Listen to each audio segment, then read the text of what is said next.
Gente, aconteceu uma coisa que eu fico assim, sem entender. Fizeram por maldade. Todos os dias eu venho pro meu trabalho, graças a Deus, trabalhar, conseguir meu dinheiro honestamente, mas tem certo tipo de pessoas que preferem ver o seu mal, ver você lá embaixo.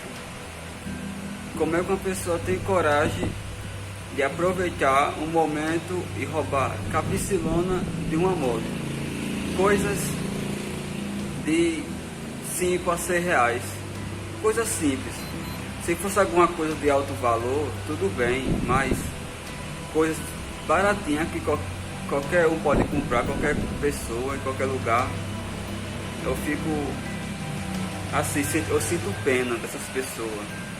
Sabe por quê? Porque gente assim tem que aprender muito na vida a querer fazer o mal. Nunca se faça o mal. Pelo contrário, o mal se paga com o bem. Afinal de contas, o que você planta, você colhe, entendeu? Faça o bem, receba o bem.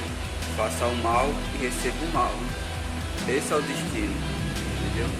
Mas eu entrego tudo nas mãos de Deus, pois Ele é quem está no controle de tudo.